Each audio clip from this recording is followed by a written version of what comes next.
Hello friends, आप Mukesh Goyal. I hope कि आप सारे बहुत अच्छे हैं। और फ्रेंड्स, आज हम बात करेंगे रिसर्च एप्टीट्यूड के बारे में। और यहाँ पे रिसर्च के कुछ मेथड हैं, उसके बारे में बात करेंगे, जहाँ से हर बार क्वेश्चन पूछा जाता है। तो बड़ा चित्त को रिलैक्स करके, मन को शांत करके रिसर्च एप्टीट्यूड के मेथड्स के बारे में बात करेंगे कि किस तरह से, किस टाइप से रिसर्च की जाती है, किस तरह से जो शोध है, अनुसंधान है, वो किया जाता है। इसके बारे में बात करेंगे, ठीक है। और ये बड़ा इंपॉर्टेंट टॉपिक है, यहाँ से यूजीसी क्वेश्चन पूछती है, तो बड़ा आराम से चित्त को रिलैक्स करके सुनना है। इस यहाँ पे बड़ा बेसिक से क्वेश्चन आते हैं, जैसे क्वालिटेटिव रिसर्च और क्वांटिटेटिव रिसर्च के बारे में, फंडामेंटल रिसर्च के बारे में, अप्लाइड रिसर्च के बारे में, एक्शन रिसर्च के बारे में। तो कुछ एक बेसिक कंसेप्ट आपको पकड़ के रखना है, क्योंकि यहाँ से असर्शन रीजनिंग के भी बड़े अच्छे क्वेश्चन बनते हैं। और जैसे positivistic and post positivistic approach है, वहाँ से भी क्वेश्चन बनते हैं। तो बेस को पकड़ लोगे तो वो किसी भी तरह की जो रिसर्च होगी वो आप अच्छे से हैंडल कर पाओगे। तो अगर मैं सबसे पहले बात करूँ, क्वालिटेटिव रिसर्च क्या है। क्वालिटेटिव रिसर्च, क्वालिटेटिव जिसको हम गुणात्मक शोध बोलते हैं, ठीक है ना। और एक होती है मात्रात्मक, क्वांटिटेटिव, ठीक है, क्वांटिटेटिव जिसको हम मात्रात्मक शोध बोलते हैं, ठीक है। तो इस जो गुणात्मक शोध है ना, इसके अंदर जो भी डाटा होते हैं हमारे पास, जो भी डाटा, ये क्वालिटी की बात कर रहे हैं। जैसे बिहेवियर चेंज, कैसे किस सिचुएशन में कैसा वो बिहेव करता है, इस यानी कि वो क्वालिटी है उसकी ना, तो वो क्वालिटेटिव शोध होती है। और मात्रात्मक में क्या है, कोई भी मात्रा नंबर्स पे डिपेंड करता है। जैसे मान लो कोई भी चीज़ देखते हो कि ये चीज़ वेरी हो रही है, तो ये कितना वेरी होगी। तो यहाँ पे जो डाटा होंगे क्वांटिटेटिव में, मात्रात्मक में, वो डाटा किस में होंगे, नंबर्स में होंगे। क्या होंगे, नंबर्स में होंगे, संख्या में होंगे। जबकि यहाँ पे डाटा होंगे क्वालिटेटिव में, वो वर्ड्स में होंगे। किस में होंगे, वर्ड्स में, शब्दों में। जैसे आपको किसी का के बारे में, बिहेव के बारे में बात करनी है, तो शब्दों में एक तरह क्वालिटी की बात करते हो ना। ऐसे तो है नहीं आप ये कहोगे कि मुकेश गोयल सर हैं, वो 5 किलो अच्छे हैं या 5 किलो बुरे, ऐसे तो नहीं कहोगे। तो वो वर्ड्स, शब्दों में बयां करोगे। लेकिन जो डाटा हम नंबर्स में होते हैं, वो एक तरह से क्वांटिटेटिव रिसर्च होते हैं। तो यहाँ पे कई तरह से पूछ लेते हैं कि कौन सी रिसर्च क्वालिटेटिव है, कौन सी रिसर्च क्वांटिटेटिव है। तो जहाँ पे आपको क्वालिटी की बात हो, जैसे इथिनोग्राफिक रिसर्च है, जिसमें निर्जातीय शोध जिसको हिंदी में बोलते हैं, ये एक क्वालिटेटिव रिसर्च है, क्योंकि वहाँ पे कल्चर के बारे में बात की जाती है। एक्शन रिसर्च है, वो एक क्वालिटेटिव रिसर्च है, क्योंकि वहाँ पे एक तरह से इमीडिएट इंप्रूवमेंट की, इमीडिएट सॉल्यूशन की बात की जाती है, ठीक है। वो जो साइक्लिक रिसर्च भी है, इस तरह की आपको देखना पड़ता है। एक्सपेरिमेंटल और एक्स पोस्ट फैक्टो रिसर्च है, वो क्वांटिटेटिव रिसर्च है, मात्रात्मक है, क्योंकि वहाँ पे नंबर्स में डाटा इकट्ठे करके वेरिएबल्स के बीच क्या है, संबंध स्थापित किया जाता है। तो इस तरह से हिस्टोरिकल रिसर्च है, वो क्वालिटेटिव है, ऐतिहासिक जो रिसर्च है वो क्वालिटेटिव है। तो ये एक बेसिक कंसेप्ट अगर समझ में आएगा, तभी हम बात को आगे कर सकते हैं। एक रिसर्च होती है, दैट इज फंडामेंटल रिसर्च। क्या होती है, फंडामेंटल रिसर्च। इसके बारे में कई बार क्वेश्चन आता है, असर्शन रीजनिंग का क्वेश्चन बना है। मतलब मौलिक शोध के बारे में बात कर रहे हैं हम। मौलिक शोध भी कह सकते हैं इसको, या फिर इसको प्योर रिसर्च भी कह सकते हैं, ठीक है ना। और इसको थ्योरिटिकल रिसर्च भी इसी को ही कहते हैं, थ्योरिटिकल रिसर्च, है ना। सैद्धांतिक शोध भी इसी को कहते हैं। तो इसमें क्या होता है, अब बेसिक कीवर्ड याद रखना। सैद्धांतिक शोध, कीवर्ड ये है कि अगर कोई भी थ्योरी डेवलपमेंट की बात होती है, थ्योरी के निर्माण की बात होती है ना, सिद्धांत के निर्माण की बात होती है, ये कीवर्ड भी याद रख लोगे, इसी से असर्शन रीजनिंग के क्वेश्चन बने हैं।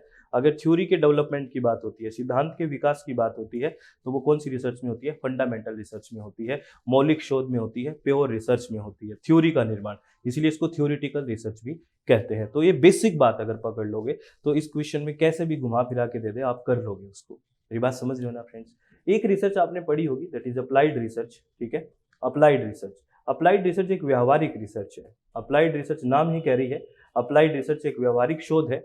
और ये प्रैक्टिकल फॉर्म ऑफ रिसर्च होती है। क्या होती है, प्रैक्टिकल फॉर्म ऑफ रिसर्च होती है। जैसे फंडामेंटल रिसर्च में एक क्या है, थ्योरिटिकल थी, ये प्रैक्टिकल है। यानी कि यहाँ पे जो थ्योरी आपने डेवलप किया है उसको यूज करते हैं इस रिसर्च में।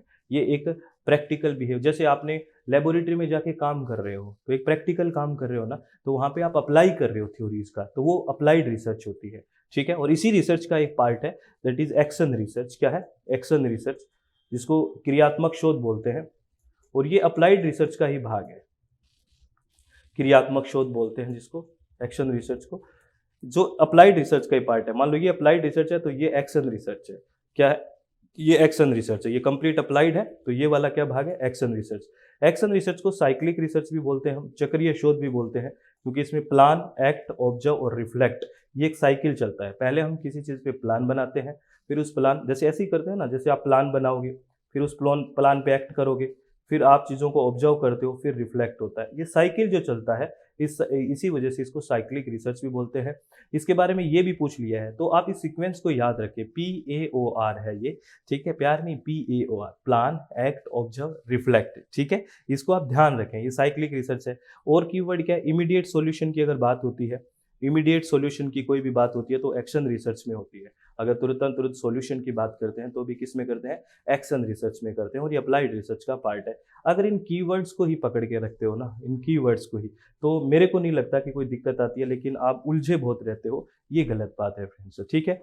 एक बात करते हैं, जैसे एक्स पोस्ट फैक्टो रिसर्च है, x post facto research, x post facto research क्या होती है, आफ्टर जो इफेक्ट आने के बाद जो रिसर्च करते हैं वो एक्स पोस्ट फैक्टो रिसर्च होती है। जैसे मान लो ये कोई ह्यूमन बीइंग है, ठीक है ना फ्रेंड्स, और इसको कैंसर हो गया मान लेते हैं, ठीक है। अब ये कैंसर किस वजह से हुआ, ये अगर जानेंगे तो एक्स पोस्ट फैक्टो रिसर्च है। तो ये इफेक्ट तो आ चुका है ना, ये इम्पैक्ट आ चुका है, इनको कैंसर हो चुका है, ये किस वजह से हुआ, तो इसको क्या कहेंगे, एक्स पोस्ट फैक्टो रिसर्च, ठीक है। तो अगर डायरेक्ट ना पूछे तो इसमें ये पूछे कि एक्स पोस्ट फैक्टो रिसर्च में क्या स्टडी करते हैं, तो हम क्या स्टडी करते हैं, एक तरह से कोज को स्टडी करते हैं। क्या स्टडी करते हैं, कोज को। ये कोज ही तो है ना, कैंसर का कारण ही तो है ये। तो आफ्टर इम्पैक्ट किसी चीज को जाना, एक्स पोस्ट फैक्टो रिसर्च होता है। तो बिल्कुल बेसिक सी तो बातें हैं फ्रेंड्स, उलझ क्यों जाते हैं हम, क्यों, दिक्कत कहाँ पे है, दिक्कत सर यहाँ है कि बहुत दिमाग लगा लेते हैं हम, और उस दिमाग का कोई इतना मतलब नहीं होता जितना हम लगा लेते हैं, ठीक है ना फ्रेंड्स। इस बात को समझने की कोशिश करिए जो मैं आपको कह रहा हूँ। आप चीज़ों को रिवाइज करने में ज़्यादा फोकस रखोगे तो ज़्यादा बेहतर होगा, लेकिन आपके कीवर्ड्स पहले क्लियर होने चाहिए, बाद में हर बात हो जाए, ठीक है ना। एक आती है हिस्टोरिकल रिसर्च, ऐतिहासिक शोध, हिस्टोरिकल रिसर्च, ऐतिहासिक शोध जिसको बोलते हैं। और ये क्या है, ये सीधा एक कीवर्ड देखना है, फ्यूचर प्रिडिक्शन की भी जहां भी बात होगी, फ्यूचर प्रिडिक्शन ना, फ्यूचर प्रिडिक्शन की बात होगी, जहां पे भविष्य को जानने की बात होगी, वहां कौन सी रिसर्च होगी, वहां पे हिस्टोरिकल रिसर्च होगी। और यहाँ पे देखो, हिस्ट्री भी पढ़ते हैं ना बहुत सारे, जब सिविल सर्विसेज वगैरह या कोई भी एग्जाम की आप तैयारी करते हो, हिस्ट्री पढ़ाई जाती है। इसके पीछे का क्या कारण है, हिस्ट्री पढ़ने से, ठीक है। हिस्ट्री ऐसे नहीं होता कि गड़े मुर्दे उखाड़ना होता है, नहीं, सोना निकालना होता है, कि इससे हम देखें कि आगे क्या क्या चीज़ें हमने कि क्या करने से क्या हमें रिजल्ट्स मिलते हैं, यानी कि भविष्य का डिसीजन होता है एक तरह से ये। तो हिस्ट्री इसीलिए पढ़ाई जाती है, हिस्टोरिकल रिसर्च भी इसीलिए होती है क्योंकि इसमें क्या है, फ्यूचर प्रेडिक्शन की बात करते हैं। क्या बात करते हैं, फ्यूचर प्रेडिक्शन की। तो इन कीवर्ड्स को जो याद रखोगे ना, तो आपको बहुत सा पेपर है ना, ये जो कन्फ्यूजन रहता है ये ठीक हो जाएगा। और हिस्टोरिकल रिसर्च एक कैसी रिसर्च है, कई बार पूछा जाता है, क्वालिटेटिव रिसर्च है। कैसी रिसर्च है, क्वालिटेटिव है, गुणात्मक शोध है। क्या है, गुणात्मक शोध है। तो फ्रेंड्स, ऐसे मेरा ये शॉर्ट वीडियो में आपको बस ये बताना होता है कि आप बिल्कुल शांति से चीज़ों को सुनने की पूरी कोशिश करें, किसी भी तरह का कन्फ्यूजन ना लेके आएँ जीवन में। ये छोटी छोटी ही तो बातें होती है, अगर उनको ढंग से हम क्लियर कर लेंगे तो कन्फ्यूजन कहाँ है। देखो, इन कीवर्ड को ना एक नोटबुक लो, वहाँ पे लिख लो, ठीक है, नोटबुक में लिख लिया, और कहीं कीवर्ड मिले उनको लिख लिया, तो बताओ दिक्कत कहाँ है। आपका नोट्स भी तैयार हो गया और आपका अच्छे से कंसेप्ट भी क्लियर हो गया। इस तरह से होती है पढ़ाई, ज़्यादा कंफ्यूज रहने से मुझे नहीं लगता पढ़ाई होगी फ्रेंड्स, ठीक है। तो और लास्ट में हमेशा ये बात ध्यान रखें कि अपने आप को, चित्त को शांत रखें, हमेशा खुश रहें, और इसी तरह से जीवन में आगे बढ़ते रहें फ्रेंड्स, बिना किसी टेंशन के। और एक बात और ध्यान रखें फ्रेंड्स, आप लोगों को एक इन्फॉर्मेशन है कि किसी का पेपर 2 ईवीएस है, अगर इन्वायरमेंटल साइंस है, कोड नंबर 89, तो उसके रजिस्ट्रेशन भी ओपन है। और वो रजिस्ट्रेशन अपनी ऐप है प्ले स्टोर में, SWMG नाम से इसमें है, सक्सेस विद मुकेश गोयल के नाम से एप्लीकेशन है प्ले स्टोर में, वहाँ इसके रजिस्ट्रेशन ओपन है। तो अगर आप विलिंग हैं तो इन्वायरमेंटल साइंस आप ज्वाइन कर सकते हैं। और पेपर 1 है वो हम अनअकैडमी पे पढ़ रहे हैं, और आपको बता दिया 30-31 तक लेते हो, तो अपना जो रेफरल कोड है SWMG257, उस पर 20% ऑफ है। अगर आप विलिंग हैं तो ज्वाइन कर सकते हैं। तो आप इन चीज़ों को अच्छे से सुनें, अच्छे से चित्त को रिलैक्स रखें, और हमेशा खुश रहें। All the very best. Thank you, thanks a lot friends, बहुत बहुत धन्यवाद।